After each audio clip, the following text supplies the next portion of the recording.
How do you know when you're in an unhealthy relationship? Sometimes it's really hard to know, especially if you've fallen for a person. It can be really subtle. Sometimes it's just so hard to see the warning signs. Unfortunately, this story paints that picture all too well. This is the story of Sophie Elliott. Welcome back. The Otago University tutor accused of murdering his ex-girlfriend is giving evidence in his own defence. Clayton Weatherston admits stabbing Sophie Elliott more than 200 times, but his legal team says he lost control and isn't guilty of murder. Simon, it is so unusual for a murder accused to take the stand in their own defence, but that is exactly what Clayton Weatherston did today, and the gallery was packed with people listening intently to every word he uttered. Mum, I'll call Dr. Weatherston. The man who admits he's a killer, taking the stand to try to convince the jury it wasn't murder. He was deprived of his self-control, and that the tragic and horrific killing of Sophie Elliott occurred.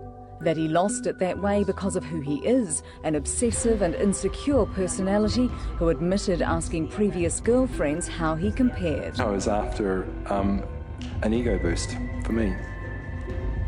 Did you get the boost you were after? No, not at all.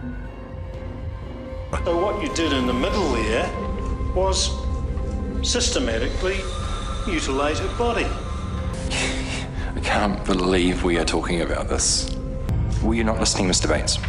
I find that a bit offensive, but that's just the way it is, Mr. Bates. A complex man the defence says is guilty of manslaughter, not murder.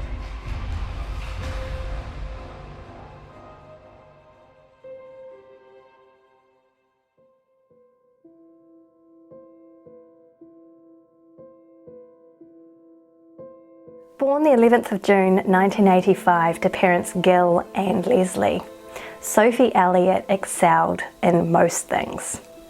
She performed in plays, she played badminton and tennis, she went to the gym, she loved music, but her real love and her career choice was economics, which she excelled in. In 2007, Leslie recalls her daughter talking about her university tutor, and not long after that, they went on their first date for pizza. Leslie recalls that when this man first came to their home, she was taken aback by his arrogance and entitlement. She said he even got up and helped himself to a cup of tea. According to the 26th of March 2018 edition of the Women's Day magazine, 22-year-old Sophie began to act differently just a few weeks after dating this man. Her whole demeanour changed. When her mum Leslie asked her about this, she said that this man had told her that her eyes were too close together and her ears stuck out and she needed to lose weight. Sophie's mum, of course, was outraged by this, but more surprised that Sophie actually believed what this man was telling her. Sophie eventually felt so unhappy that she visited a counsellor at the university's student health. Over the following months of their 5-month relationship, Sophie and this man would break up, then get back together again. Leslie says she thinks that Sophie knew that this relationship would never work, but for some reason she just couldn't leave him. Inevitably, after this 5-month relationship, the pair split. Sophie then went on a holiday with a girlfriend to Australia. When she returned to New Zealand, she visited this man's flat to return a photo album. While there, he attacked her. He pinned her down on a bed with his forearm across her neck and screamed at her. When she was finally able to flee the apartment, he screamed at her that he wished her plane had crashed and she had died. When Sophie's mum Leslie learnt about the attack at his apartment, she told Sophie that's assault, and she encouraged her daughter to report this to the police. Sophie, however, didn't want to do this. She said she was about to move to Wellington to start a new career and she wanted just to start with a clean slate. Not long after this, another incident happened at the university where this man pushed her down a flight of stairs of a fire escape. According to this Woman's Day article, it says that Leslie now harbours such regret for not seeing the warning signs. And I guess Sophie didn't either. On the 9th of January 2008, Sophie, who had recently graduated from the University of Otago with a first-class honours degree in economics, was at her parents' home in the city of Dunedin. She had secured a job at the New Zealand Treasury based in Wellington, and on that day she was packing up her belongings, ready for moving to Wellington the following day. Sophie Elliott was walking around their home, opening up windows and doors to let some fresh air in. At approximately 12:25 p.m, there was a knock on the door. Leslie was surprised to see it was Clayton. It was in fact Clayton's birthday that day, and he was supposed to meet his mum for lunch, but his plans were about to change. Leslie reluctantly let Clayton in, as he said he had a gift to give to Sophie. Weatherston was holding a supermarket bag with something in it. Leslie unfortunately didn't see what was inside. When Sophie realised it was Clayton at the door, she told him he better come upstairs and basically say goodbye quickly, as she had a barbecue to attend later that day. Leslie watched the both of them return to Sophie's room. Little did she know that at 12:35 p.m, Sophie would be dead. In the next few minutes, Leslie would hear shouts from her daughter, followed by terrified screaming. Leslie quickly raced upstairs to Sophie's room. Ironically, only a few weeks earlier, Sophie's dad Gil had put locks on all their bedroom doors as safety precautions, so Leslie couldn't get in. Leslie frantically called 111, then raced to the kitchen to find a meat skewer to jimmy the door lock open. When she finally did get the door open, she saw Clayton crouching over Sophie, repeatedly stabbing her. When he saw her at the door, he just closed it again to continue what he was doing. The life drained from Sophie's body, Weatherston continued to mutilate her body. She had a total of 216 separate injuries inflicted with a knife Weatherston had brought with him to the house, and a pair of scissors. When police and paramedics arrived, Clayton calmly told them, "I've killed her." He was arrested at the scene as Sophie was rushed to hospital, but she died from massive blood loss.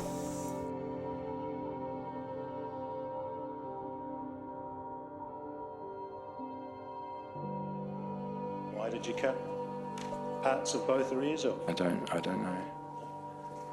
Why did you cut the nipple off her breast? I don't know. Stab her in both eyes? I don't know. According to Sophie's dad, not only had Clayton killed Sophie, but her heart was apparently, according to the pathologist, almost cut in two. Her head was almost severed. He said her lovely hair cut back, her ears and nose cut off, and part of her vagina cut away. All this in perhaps 5 to 10 minutes. The pathologist said it was a deliberate, intentional, brutal and focused attack. Sophie's dad Gil said these things are so hard to hear and you feel so helpless and sad. Really, really sad. Some of the things we don't think about are how the family is affected in the aftermath of a murder of a loved one. Gil said their house was a crime scene, and so they weren't allowed to go back there for about a week. He and his wife Leslie had no clothes other than what they were standing in. They also had to arrange a funeral with pictures and music that Sophie would have liked from a motel room. Everything from a motel room. Relatives and friends were contacted, death notices prepared, newspapers to contact, eulogies to write, and workplaces to contact. Far too much in unfamiliar surroundings and in their state of mind. But he said with the help of the police, friends and relatives and neighbours, it somehow fell into place.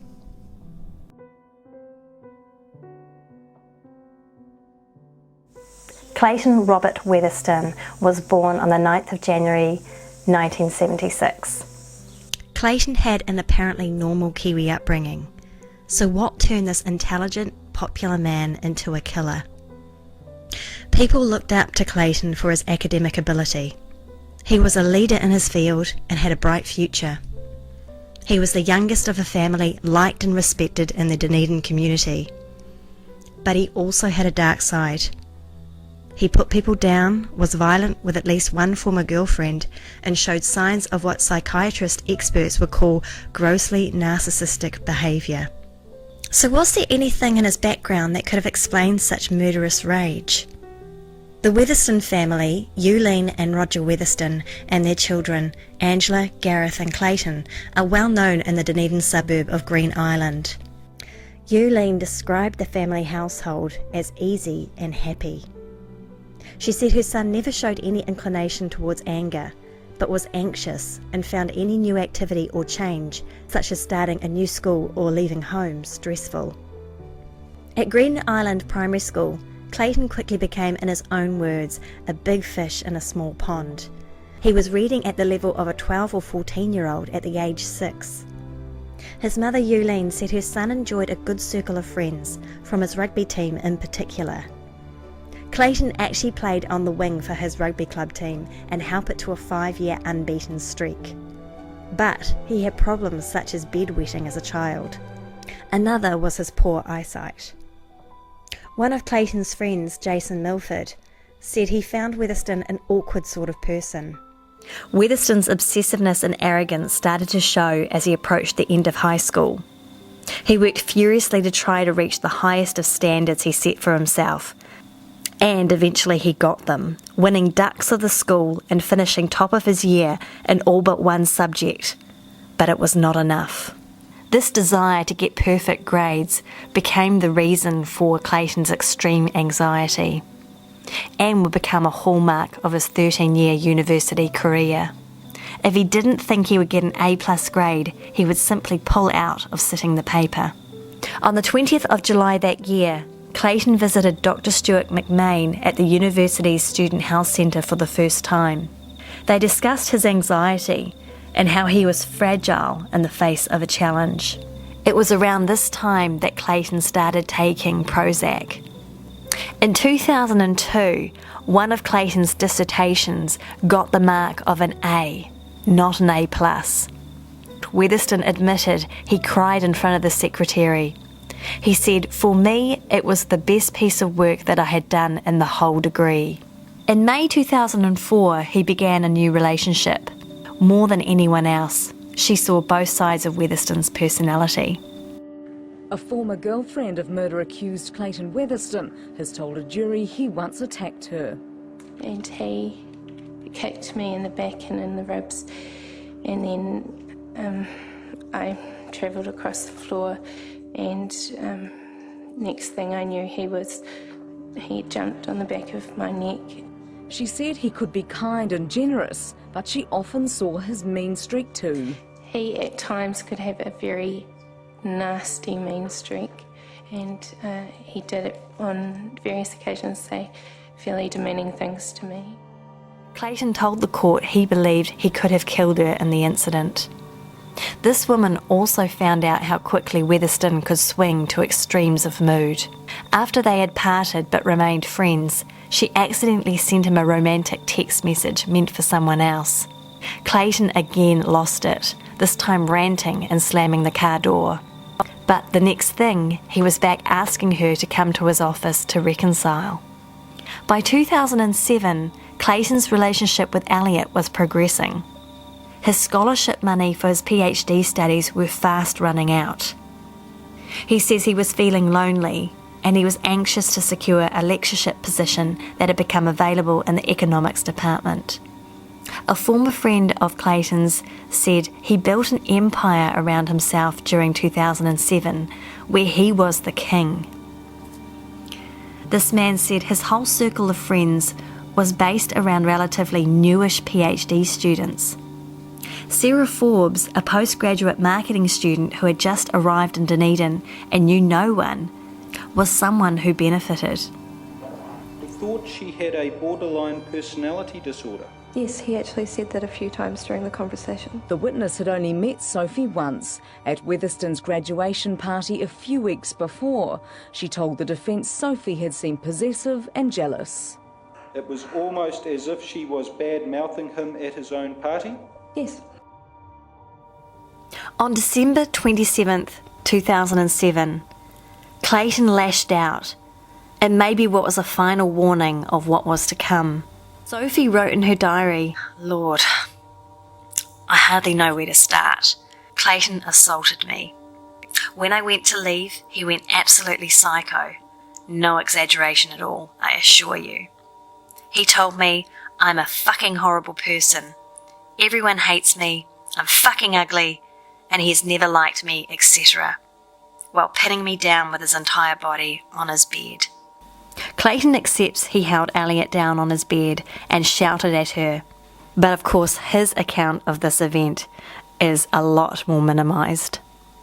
By January 7th, 2008, Clayton was in overdrive, and it seems Sophie was unwittingly spurring him on.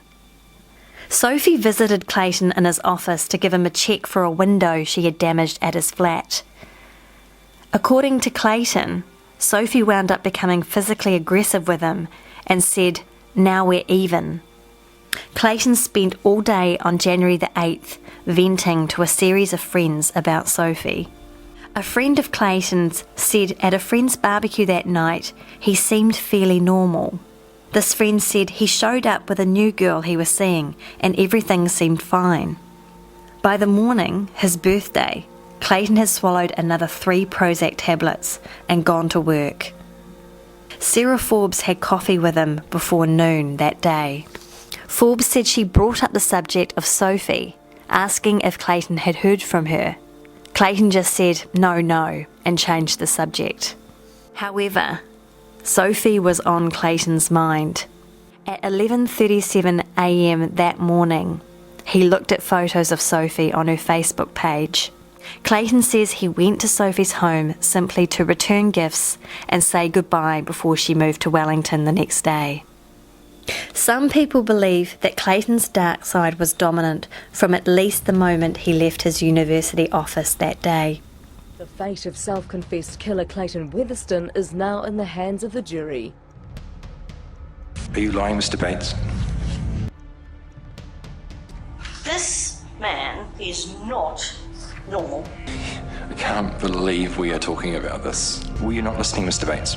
When the case got to trial in June 2009, an already horrific murder was made even more shocking when Weatherston used a murder defence of provocation. I'm sorry, I just had to do that.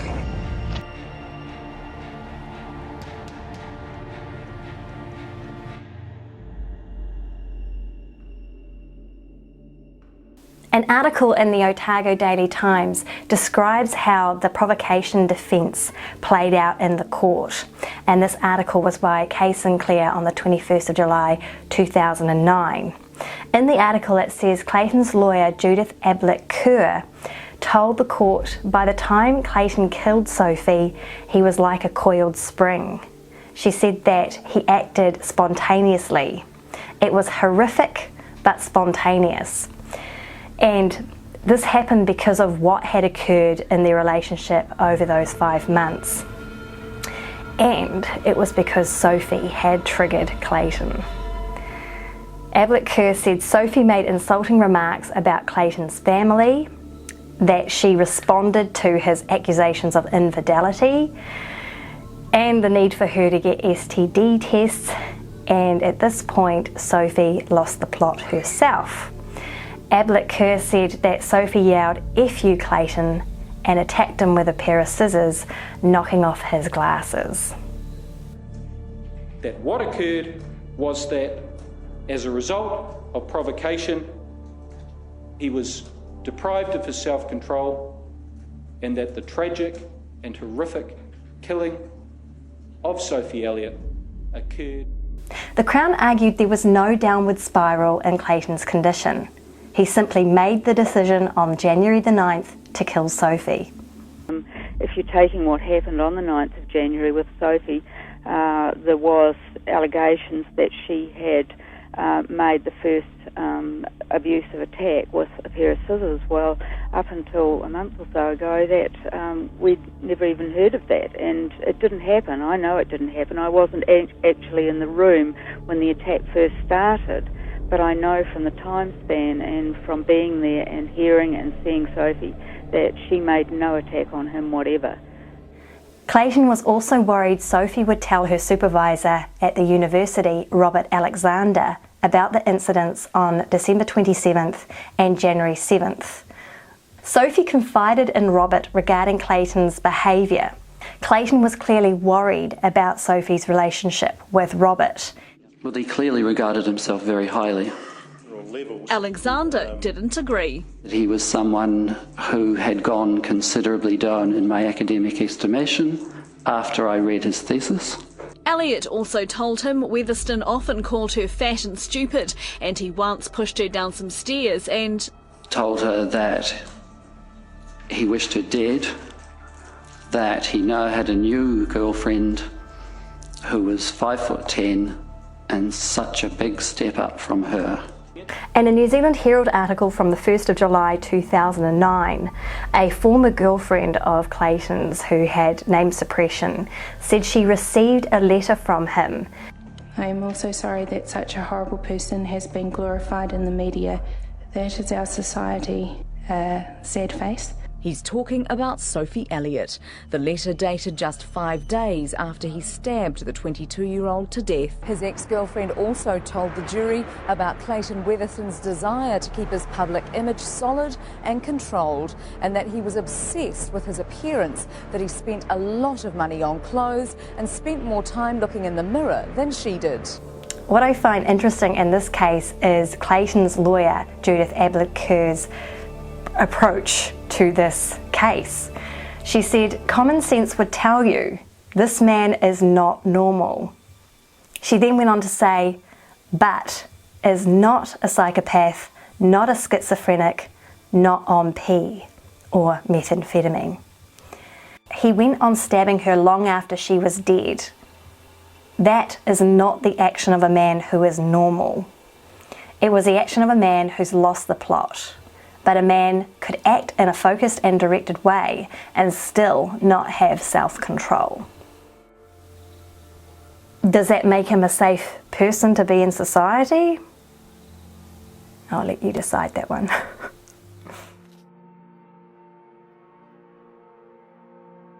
In a court case of this nature, it's common for the defence to basically smear the reputation of the victim.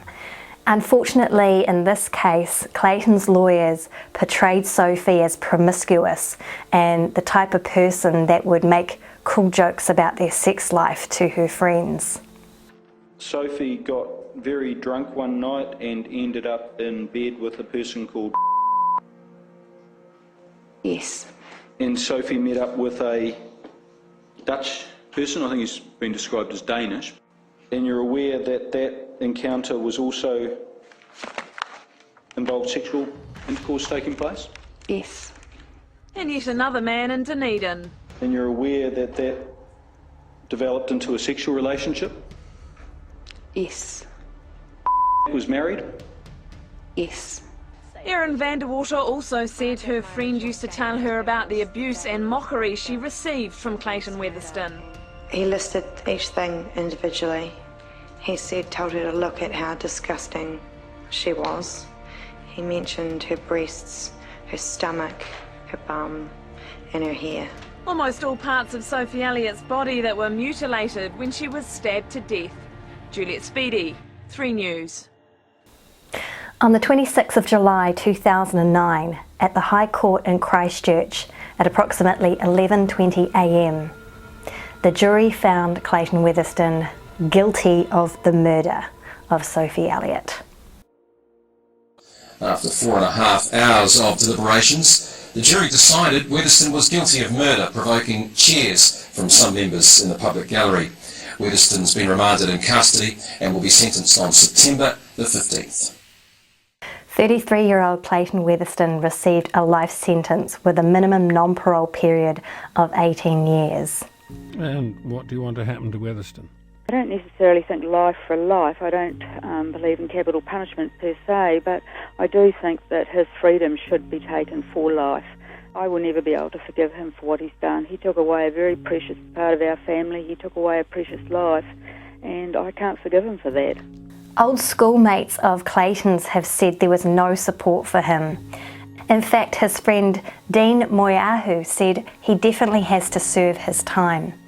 Another former schoolmate of Clayton said there has been a lot of support, however, for Clayton's family. He said, "You speak to anyone in Green Island, everyone feels sorry for the whole family. They're devastated and I don't blame them." Elliott's brother, Chris, said there was nothing about the legal process designed to make it any easier on victims. "We have had no choice but to sit and watch it unfold and hope for the best, whilst he was allowed to talk and pass notes to his legal team anytime he wants." 2 months after Weatherston's sentencing, the defence was fully abolished in New Zealand through the Crimes Provocation Repeal Amendment Bill in November 2009. In the wake of this tragedy, Sophie's mum Leslie has been so strong, and she says that that strength has come from setting up the Sophie Elliott Foundation. Leslie said, "In Sophie's honour, we aim to facilitate violence prevention, education and prevent the abuse and murder of women at the hands of their boyfriends or partners." As part of the Sophie Elliott Foundation is a school program called Loves Me Not. Loves Me Not uses a whole school approach and a one-day workshop for Year 12 students to explore healthy relationships and the sometimes difficult subject of relationship abuse and consent. Elliott says while the program has come about too late to help her own daughter, she wants to help others in similar situations. Elliott believes that while she's targeting the next generation of adults, it's the current generation and older that need education too. And she says the statistics around women dying at the hands of abusive partners are horrifying in this country, with 14 women every year being killed. And Elliott hopes that with advice and discussion, more young people are aware of what is healthy in a relationship and what's not. D. Karen, 39 Dunedin News. If you're interested in learning more about the Sophie Elliott Foundation and the Loves Me Not school program, I will put the link to the website down below. As always, stay safe and thanks for watching.